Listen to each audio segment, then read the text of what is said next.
¿Qué tal, mis amigos? Nuevamente con ustedes para seguir compartiendo los tramos, las distintas etapas de la vida de Brochero. Bueno, enganchando con nuestro último programa, habíamos comentado cómo José Gabriel Brochero contrae la lepra, terrible enfermedad en aquella época. Hoy casi no se oye hablar de esta enfermedad, pero en aquella época estaba muy extendida y era temible porque el proceso de la lepra termina en la muerte, ¿no? Además es una enfermedad que es muy penosa porque separa de la gente. La gente teme el contagio. El leproso se le van como pudriendo los tejidos, se le van como cayendo, entonces se deforma el rostro, se deforman los cartílagos. Bueno, es realmente penoso porque el leproso queda aislado, queda solo. Entonces es como una especie de muerte moral o espiritual, ese aislamiento de sus seres más queridos. Bueno, esta fue la gran prueba de Brochero. Habíamos dicho que contrajo la lepra, todo el mundo sabe cómo, porque visitaba un leproso que estaba ahí cerca del pueblo, vivía solo, retobado, rebelde, hasta su familia lo había abandonado.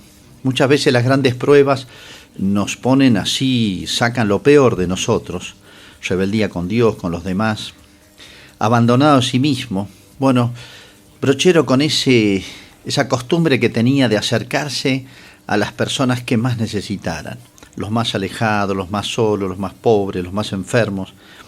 Eso era su afición, se puede decir.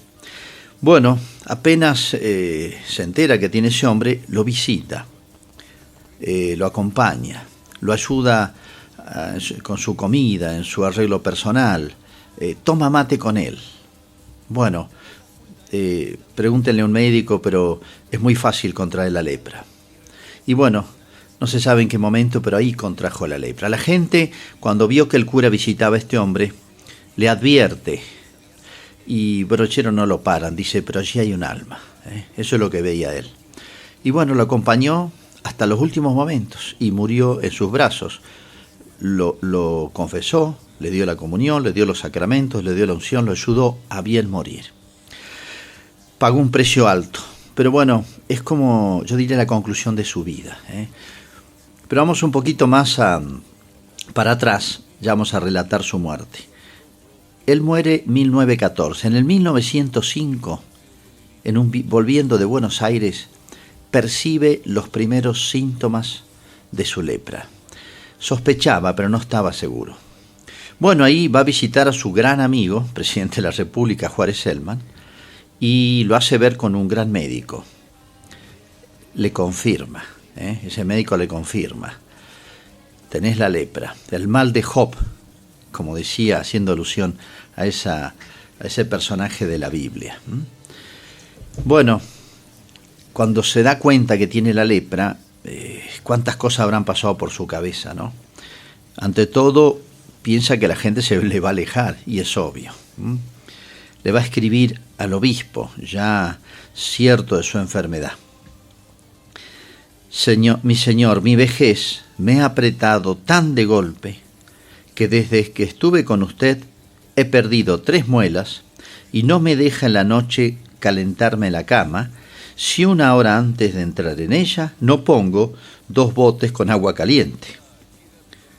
Por otra parte, como algunos de los médicos dijeron que mi enfermedad era lepra, me dispararon las esclavas, los jesuitas y hasta los amigos más cercanos. Así le escribe al obispo, ¿no? Todos me escapan. Las esclavas serían las religiosas, los sacerdotes y los seres más cercanos a él por amistad. Dice que hasta miedo tenía de recibir la comunión del cura. Claro, obviamente lo querían mucho, pero la enfermedad producía pánico. Entonces él se da cuenta que ya no sirve como cura, porque ¿qué va a hacer? Queda muy limitado en su ejercicio del sacerdocio. Obviamente entonces le va a decir al obispo, ya no sirvo más. Y le va a escribir una carta muy linda, diciéndole urgente el tránsito, que es la parroquia, no debe estar sin un sacerdote. Conmigo va a quedar muy mal atendida y luego tendría que admitirme la renuncia por la razón o por la fuerza. O sea, le dice al obispo que no quería aceptarle la renuncia. Mira, acéptemela. La parroquia necesita estar bien atendida y yo ya no sirvo. Y a la larga, o a la no tan larga, va a tener que aceptar mi renuncia por la razón o por la fuerza.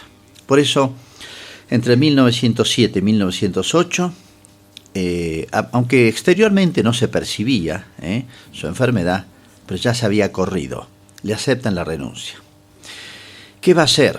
El cura no se queda solo, no se queda quieto, no se queda. Entonces dice, bueno, yo algo puedo seguir haciendo. Entonces, ¿qué es lo que se le va a ocurrir? Bueno, va a sus pagos, recuerdan ustedes, ahí a Santa Rosa, el Río Primero, y bueno, todavía sirve, dice, me voy a predicar a Santiago del Estero y a Tucumán. Ahí no saben que tiene lepra, él va a evitar el contagio, o sea, acercándose a la gente, y bueno, predicar puede. Y ahí lo tenemos, misionando en Santiago del Estero. Dice, mi querido obispo, si bien le dije en marzo que como cura lo acompañaría otros 2 años más, él decía que todavía no pensaba morirse y todavía lo iba a ayudar un poquito. Hoy le digo y aviso que no me dejaré pillar otro junio en la parroquia del Tránsito, pues en este mes y en el de julio me iré, como las golondrinas, a Santiago del Estero buscando calor y daré ejercicios a los pobres de allí y les compraré la voluntad con muy poca plata. Una manera de hablar del cura. Es decir, en Santiago del Estero estaba de obispo un gran amigo del compañero de seminario, a quien después les voy a leer una carta de despedida, muy linda, su gran amigo. Bueno, y no solamente Santiago del Estero, aprovecha que hace más calor, su cuerpo lo necesita, entonces se va a predicar a Tucumán también, Santiago del Estero y Tucumán. En 3 días más le escribe al obispo en 1908, me voy a Tucumán a dar una misión en Lules. Lules era una vieja, una zona de ingenios, y una vieja población, reducción, etcétera, de los indios lules. Bueno, entonces ahí se va a predicar. Y bueno, era muy conocido y muy querido en Tucumán. Bueno, así que no se queda quieto el cura, dice, mientras tenga fuerza va a seguir trabajando. Bueno, ya vuelto de sus misiones, va y viene,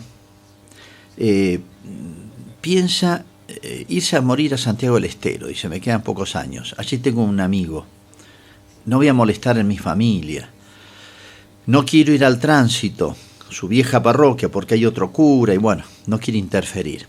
Entonces piensa irse a Santiago del Estero, pero tiene un sueño muy curioso, un sueño muy particular. No es que haya que hacerle caso a todos los sueños, pero él lo vio como una especie de mensaje, indicación de Dios.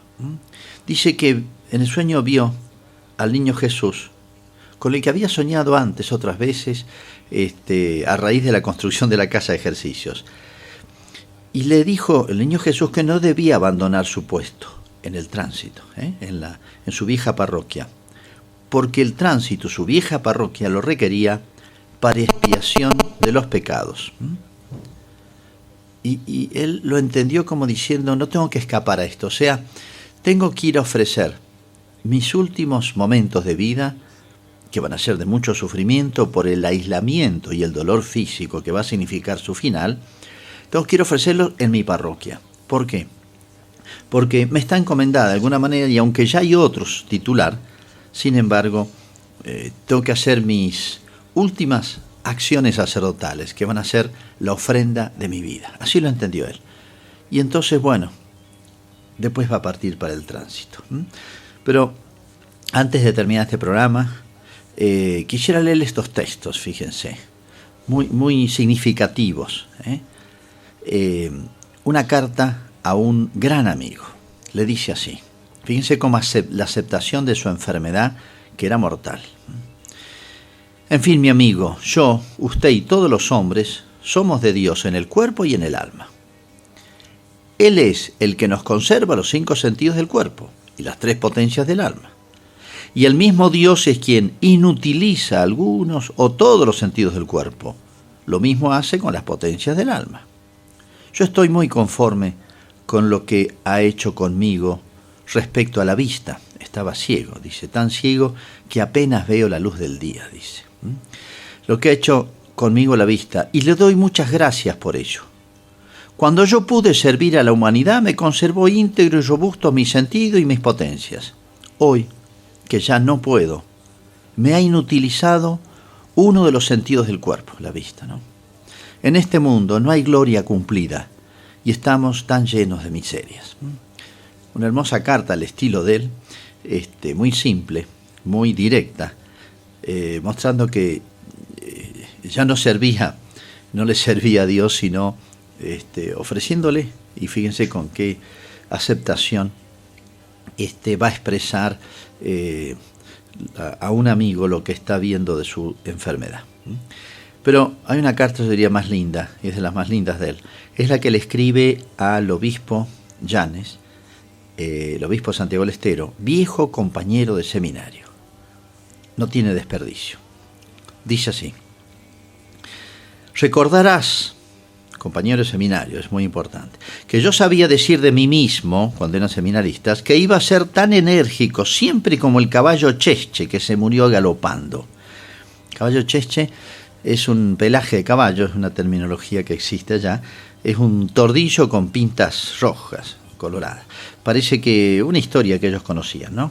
Como el caballo, yo quería ser como el caballo Chesche que se murió galopando, pero jamás tuve presente que Dios, nuestro Señor, es quien vivifica y mortifica, da la vida y la quita, da las energías físicas y morales y también quien las quita. Pues bien, yo estoy casi al remate y apenas distingo la luz del día y no puedo verme ni las manos. Además, estoy casi sin tacto desde los codos hasta la punta de los dedos y de las rodillas hasta los pies. Y así otra persona me tiene que vestir o prenderme la ropa. La misa la digo de memoria y es aquella de la Virgen. Para partir la hostia consagrada y para poner en medio del corporal la hijuela cuadrada, llamo al ayudante para que me indique que la forma la he tomado bien, para que se parta por donde la he señalado, y que la hijuela cuadrada está en el centro del corporal y del ara para poderlo doblar. Y me cuesta mucho hincarme y muchísimo más levantarme, a pesar de tomarme de la mesa del altar. Ya ves el estado en que ha quedado el Chesche, el enérgico y el brioso. Pero es un grandísimo favor el que me ha hecho Dios nuestro Señor en desocuparme por completo de la vida activa y dejarme con la vida pasiva. Quiero decir que Dios me da la ocupación de buscar mi fin y de orar por los hombres pasados, presentes y los que han de venir hasta el fin del mundo. ¿No ha hecho así contigo Dios nuestro Señor, que te ha encargado con el enorme peso de la mitra hasta que te saque de este mundo, porque te ha considerado más hombre que yo, por no decirte en tu cara que has sido y sos más virtuoso que yo? Me ha movido a escribirte tal cual esta, porque 3 veces he soñado que he estado en funciones religiosas junto contigo, y también porque el 4 del entrante cumplimos los 47 años en que Dios nos eligió para príncipes de su corte, de lo cual le doy siempre gracias a Dios. Y no dejo ni dejaré aquellas cortitas oraciones que he hecho a Dios a fin de que nos veamos juntos en el grupo de apóstoles en la metrópoli celestial. Muy al estilo de él, una carta sin, digamos, demasiados recursos literarios, pero tan directa, tan simple, que refleja el alma del cura, ¿no? Se despide, y con esa aceptación y pensando ya en que se van a encontrar en la otra vida, en el cielo. Bueno, y esta última expresión de un testigo presencial, una religiosa, que nos cuenta así los últimos momentos del cura. Padeció la lepra en los últimos años de su vida. Entonces se vio solo y abandonado aún por sus familiares. En ese momento el señor Brochero pidió a mi padre que le prestara a alguno de sus hijos para que lo asistiera y acompañara, pues estaba ciego, ¿no? Mi padre le entregó a mi hermano mayor, pero él no fue suficientemente cuidadoso y juicioso. Hasta se atrevió a dejarlo caer una vez para probar si estaba realmente ciego. Mi padre quiso apartar a este niño de su lado después. El cura Brochero le dijo entonces a mi padre que no le perdonaría que lo abandonara en ese momento. Mi padre le explicó que él mismo lo cuidaría por la noche y que le conseguiría un muchacho más juicioso. Cuidándolo una vez por la noche, el papá de esta religiosa, ¿no?, al quitarle las medias notó cómo se desprendían pedazos de carne de sus extremidades inferiores. Evidentemente temió, no tanto por él sino por sus hijos. Nada dijo a Brochero, pero éste, comprendiendo la situación, le dijo: no temas, porque ni tú ni tus hijos se contagiarán de esta lepra. Y en verdad ocurrió así. Ni mi hermano, que le hizo de lazarillo, de ayuda, ¿no?, lo acompañaba, ni mi padre contrajeron la enfermedad. Testimonio de una religiosa cuyo papá con su familia asistió al cura. Bueno, vamos a dejar aquí para después relatar, sí, los últimos momentos y la muerte de Brochero. Pero qué hermoso testimonio de cómo afrontó la muerte, con esa resignación cristiana, y como su última ofrenda y última acción sacerdotal por sus queridos feligreses. Bueno, muchas gracias por acompañarnos y hasta la próxima, si Dios quiere.